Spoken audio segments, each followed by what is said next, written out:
Hello friends, this is Dr. Alok Kumar Sahni and welcome to all of you in my YouTube channel Study Science with Dr. A.K. Sahni। इस channel को start करने का मेरा main objective है कि हमारे भारतीय विद्यार्थियों को विज्ञान आसानी से समझ में आए और वो खुलकर विज्ञान विषय पर बात कर सके, चाहे वो किसी भी स्ट्रीम के हो। ये मायने नहीं रखता है कि हमारे स्टूडेंट्स किस फील्ड से है। अगर कोई आर्ट्स के स्टूडेंट्स है तो उन्हें भी ये वीडियो देखना चाहिए, क्योंकि आज कोई भी कंपटीशन हो, चाहे यूपीएससी, स्टेट पीएससी या एसएससी या कोई अन्य कंपटीशन, सभी में साइंस के डिफरेंट पार्ट से प्रश्न पूछे जाते हैं। हमारे भारत में बहुत बड़ी समस्या है कि जो स्टूडेंट्स एक बार आर्ट्स ले लेते हैं उन्हें फिर साइंस का स्टूडेंट्स माना ही नहीं जाता है। और सबसे बड़ी समस्या तो नौकरी की होती है। कहीं ना कहीं विदेशों में ये बातें कम देखने को मिलती है। आपको मैं कई एग्जाम्पल दे सकता हूँ। आप सभी father of biology, father of zoology, father of genetics और बहुत से ऐसे विद्वानों को जानते होंगे जो वास्तव में आर्ट्स एंड अदर सब्जेक्ट से जुड़े हुए थे, मगर उन्होंने साइंस के फील्ड में अपना महत्वपूर्ण योगदान दिया है।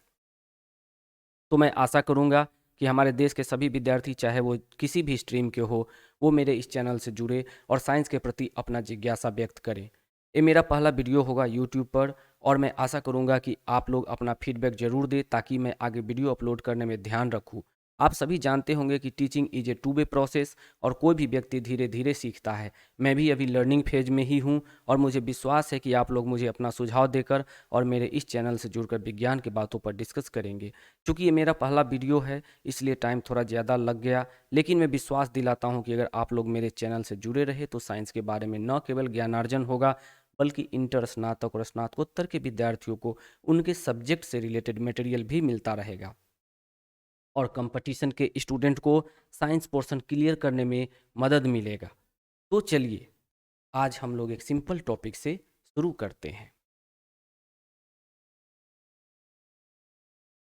आज जो टॉपिक हमने चुना है वो हमारे सजीव बने रहने के लिए और स्वस्थ बने रहने के लिए बहुत ही आवश्यक है। हम सभी लोग भोजन करते हैं, कुछ जीने के लिए भोजन करते हैं और कुछ भोजन करने के लिए जीते हैं। लेकिन दोनों ही परिस्थिति में हम भोजन तो करते हैं। मनुष्य को स्वस्थ बने रहने के लिए बैलेंस डाइट की आवश्यकता होती है, यानी न तो हमें बहुत ज़्यादा खाना चाहिए और न ही कम। कम खाने से हम कुपोषित हो सकते हैं और अधिक खाने से कई तरह की बीमारियां हो सकती हैं, जैसे मोटापा। तो फिर हम क्या खाएं और क्या न खाएं? वास्तव में हमें अपने खाने में बहुत ही सावधानी की ज़रूरत है। हम धीरे धीरे सभी बातों को अलग अलग टॉपिक के माध्यम से समझेंगे। फिलहाल हम भोजन क्या है और उसके कार्य क्या है इसके बारे में समझते हैं। तो हमारा आज का टॉपिक है food and its function. After listening to this lecture one can understand about food, its function in our body. आइए सबसे पहले हम समझते हैं कि फूड क्या है। According to Encyclopaedia Britannica, substance consisting essentially of protein, carbohydrate, fat, and other nutrients used in the body of an organism to sustain growth and vital processes and to furnish energy is known as food। Mariam Webster के अनुसार भी food का definition लगभग same ही है। इसमें भी कहा गया है कि material consisting essentially of protein, carbohydrate and fat used in the body of an organism to sustain growth, repair and vital processes and to furnish energy is known as food. बहुत से organisations ने food को अलग अलग तरीके से define किया है और सभी के आधार पर अगर हम एक डेफिनेशन बनाना चाहें तो हम कह सकते हैं कि food is a substance consisting essentially of carbohydrate, protein, fat, vitamins, minerals and other nutrients used in the body of an organism including human beings to sustain their growth and vital processes and to furnish energy. यानी दूसरे शब्दों में हम कह सकते हैं कि वो सारी वस्तुएं जिसमें कार्बोहाइड्रेट, प्रोटीन, लिपिड, विटामिन्स, खनिज, लवण और अन्य पोषक तत्व पाए जाते हैं और जो किसी जीव के जीवित रहने के लिए और उसके ओवरऑल विकास के लिए आवश्यक है और ऊर्जा प्रदान करती है, उसे भोजन या फूड कहते हैं। Food can satisfy our hunger and provides energy for organism to living. It is also an important part of all our social occasions. When we go to a friend's house, we are generally greeted and offered something to drink and eat. When we are away from our home, we miss our family and food. Thus, food is important and becomes social symbol in our life. That's why Chanakya has said, eating good food is the best of all types of material happiness। तो आप समझ सकते हैं कि food की क्या importance है और क्यों हमारे पूर्वजों ने अन्न को देवता कहा है।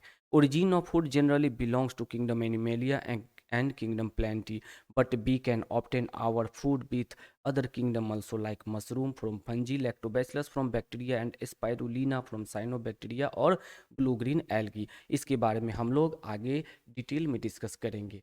यानी मानो यानी होमोसेपियंस का विकास आज से कुछ 30 या 40 हजार साल पहले हुआ है, और कृषि का विकास आज से 10,000 साल पहले हुआ था।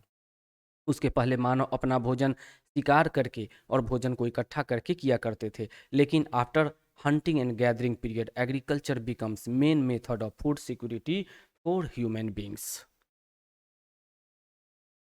There are some characteristics of food which can be classified in different groups on the basis of physical, chemical, biological, and sensory properties.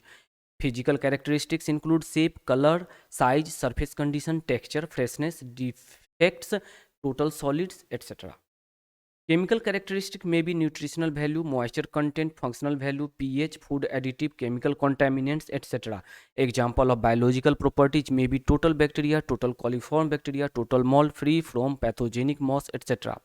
मुझे लगता है कि आप लोग इन सारे टर्म्स को समझ रहे होंगे जो यहाँ फिजिकल और केमिकल कैरेक्टरिस्टिक्स के एग्जाम्पल में बताए गए हैं। बायोलॉजिकल कैरेक्टरिस्टिक्स के अंतर्गत कुछ टर्म है जिसे मैं यहाँ डिस्क्राइब कर रहा हूँ। पहला टर्म है total bacterial count. A total bacterium indicates how many microorganisms or bacteria are present in a sample.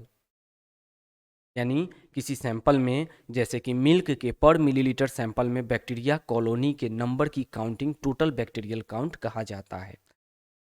Total bacterial count TBC is the count of the number of bacterial colony forming units present in the per milliliter sample. दूसरा term है coliform bacteria. Coliform bacteria are microorganisms or bacteria that are present in the environment and in the feces of all warm-blooded animals and humans. Coliform bacteria will not likely cause illness. However, their presence in drinking water indicates that disease-causing organisms or pathogens could be in the water system. इस bacteria family के कुछ members faeces यानी मल में पाए जाते हैं, और कुछ मेंबर्स फीकल कॉन्टेमिनेशंस के एब्सेंस में मिट्टी और पानी में नेचुरली पाए जाते हैं। पानी को गर्म करके या क्लोरीनेशन के द्वारा हम टोटल क्लोरीफॉर्म बैक्टीरिया को मार सकते हैं। थर्ड टर्म जो कि बायोलॉजिकल कैरेक्टरिस्टिक्स के अंतर्गत है वो मोल्ड है। And we know that the molds are fungal species in which the growth of hyphae results in discoloration and a fuzzy appearance, especially on food. There are over 1 lakh different types of mold. Last term pathogenic moss है. Moss is a plant similar to algae that is classified as non-vascular, which means it does not have real roots. However, moss poses a health risk to humans because it increases not only allergies but also releases toxic compounds into the air. So food should be free from pathogenic moss. Flavor, aroma, taste, texture, etc. generally comes under sensory characteristics. I think these terms are giving self-explanation, so no need to go in detail. Now we move to next. The right to food is a human right derived from the International Covenant on Economic, Social and Cultural Rights, which is symbolized as ICESCR.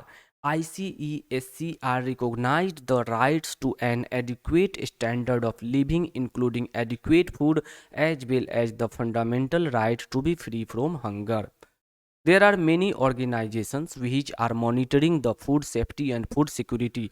They address issues such as sustainability, biological diversity, climate change, nutritional economics, population's growth, water supply, and access to food, etc. The International Associations for Food Protection IAFP provide food safety professionals worldwide with a forum to exchange information on protecting the food supply. World Resources Institute WRI is a global research organization that spans more than 60 countries with international offices in Brazil, China, India, Indonesia, Mexico, and the United States.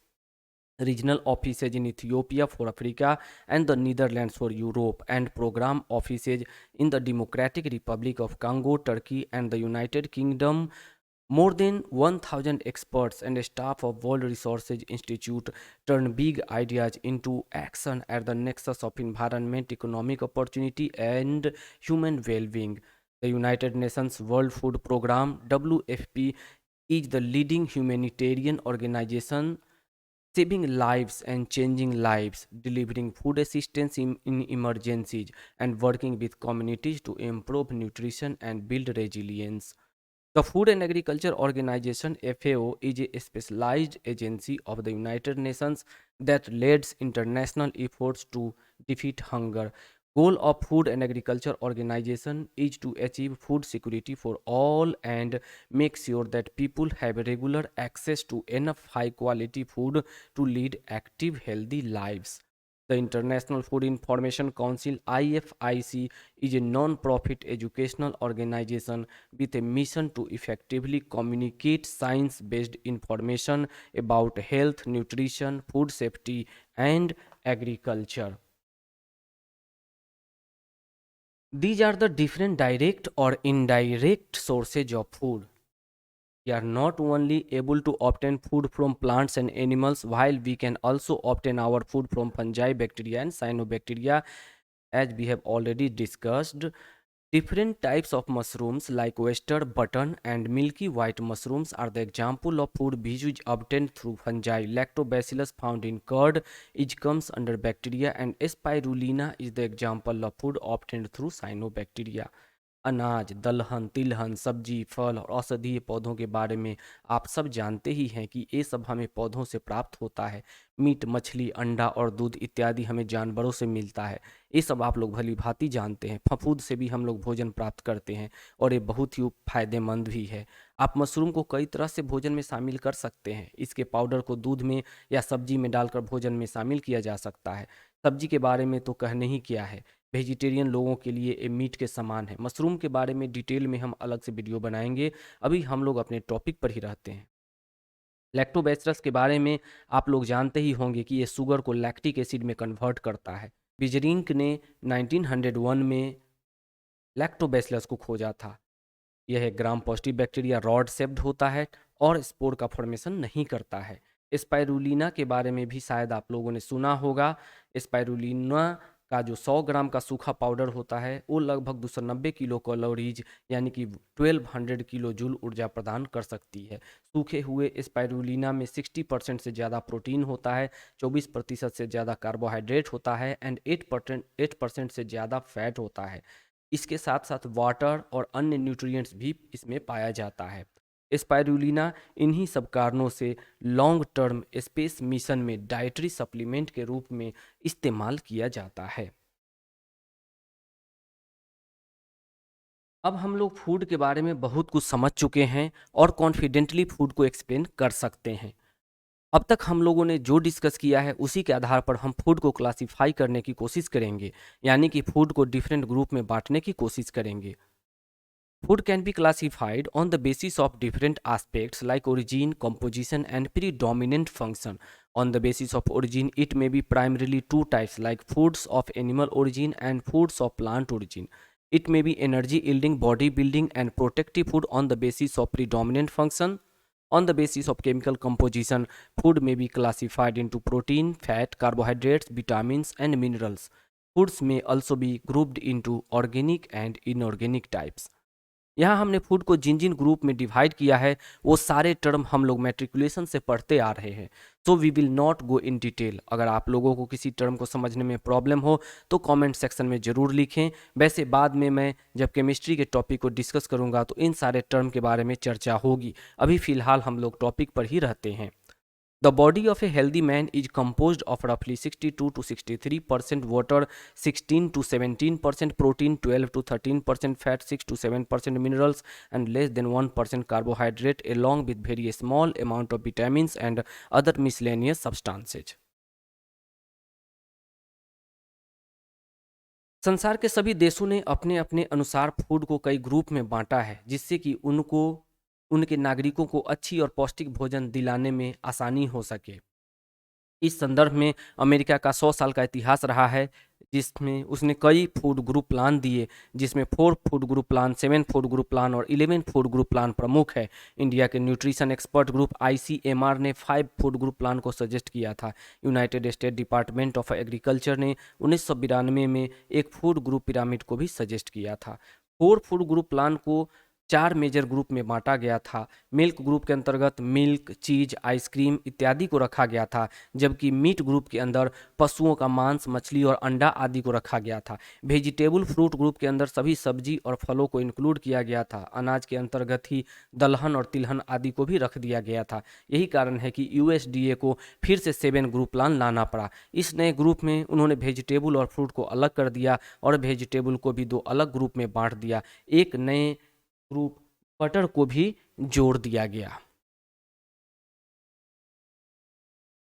4 group plan हो या 5 group plan हो या 7 group plan, सब के सब कुछ ना कुछ कमी को अपने अंदर समेटे हुए था और कोई भी फूड ग्रुप प्लान समय के साथ कंटिन्यू नहीं रह सका और यही कारण हुआ कि धीरे धीरे पहले के सभी ग्रुप प्लान अपर्याप्त होने लगे और अंत में 1964 में USDA ने एक 11 फूड ग्रुप प्लान दिया, जो अभी तक चल रहा है। Under 11 food group plan the major food groups are cereals and millets, pulses, nuts and wild seeds, vegetables, fruits, milk and milk products, eggs, meat, fish and other animal foods, fats and oils, sugar and other carbohydrate foods, and spices and condiments. अब हम food के major functions की बात करेंगे। वास्तव में food कई काम करते हैं। सबसे पहला काम तो है एनर्जी प्रोवाइड करने का, जो कि ये अपने components like carbohydrate, fat and protein के द्वारा प्राप्त करता है। हम लोग जानते ही है कि 1 ग्राम fat 9.3 kilo calorie energy release करता है और 1 किलो कैलोरी 4.2 किलो जूल के बराबर होता है, यानी 1 ग्राम fat 39.06 kilo joule energy release करेगा। कार्बोहाइड्रेट और प्रोटीन लगभग सेम एनर्जी उत्पन्न करते हैं, यानी 4 किलो कैलोरी पर ग्राम। फूड का दूसरा सबसे महत्वपूर्ण काम है बॉडी बिल्डिंग का, जो कि ये अपने कंपोनेंट्स प्रोटीन के द्वारा फुलफिल करता है। इसमें कुछ हद तक मिनरल, साल्ट और वाटर का भी योगदान होता है। एक छोटा 3 से 4 किलो का बच्चा एक एडल्ट में कन्वर्ट हो जाता है, 60-70 किलो वजन प्राप्त कर लेता है अगर उसे प्रॉपर डाइट मिलता रहता है। बॉडी के टूटे फूटे ऊतकों को रिपेयर करके पुराने डेड सेल को डिस्कार्ड कर देता है और नए सेल को बनाता है, और ये साबित करता है कि फूड का एक फंक्शन बॉडी बिल्डिंग भी है। फूड का तीसरा इंपॉर्टेंट फंक्शन है बॉडी के फिजियोलॉजिकल एक्टिविटी को रेगुलेट करना। इसके अंतर्गत बहुत से फिजियोलॉजिकल एक्टिविटी आएगा, जैसे blood clotting, heart beat regulation, maintaining homeostasis, removal of waste product from the body इत्यादि। फूड का चौथा कार्य है किसी बीमारी के प्रति बॉडी को रेसिस्टेंस डेवलप करने में मदद करना। आजकल जो कोरोना के कारण पूरा विश्व त्राहिमाम किए हुए है, हम कह सकते हैं कि फूड के ये चारों कार्य अत्यंत ही महत्वपूर्ण और जीवन प्रदायिनी है। इसके अलावा फूड के कुछ सोशल और साइकोलॉजिकल फंक्शंस भी है। अगर हम मकर संक्रांति की बात करें तो तिल और गुड़, दीपावली की बात करें तो लड्डू, क्रिसमस की बात करें तो केक, छठ की बात करें तो ठेकुआ, पूरी, कद्दू भात इत्यादि एक प्रतीक बन चुका है और हम सभी इससे जुड़े हुए हैं। हम इनसे अलग रहने की कल्पना भी नहीं कर सकते। अगर आप किसी के घर जाते हैं और वो आपको भोजन के लिए निमंत्रित करता है तो आप उनसे सामाजिक रूप से जुड़ जाते हैं, और अगर आप बहुत दूर से कहीं गए हैं और कोई आपको चाय के लिए भी नहीं पूछता तो आपकी धारणा उसके बारे में क्या बनती है, ये आप समझ सकते हैं। ये सब साबित करता है कि फूड के सोशल फंक्शंस होते हैं। इसी तरह से अगर आप घर से दूर होते हैं तो आपको अपने घर की याद आती है, साथ ही अपने घर बने हुए भोजन को भी मिस करते हैं आप। तो फूड के अपने सोशल और साइकोलॉजिकल फंक्शंस भी होते हैं। Thank you for watching and patience hearing.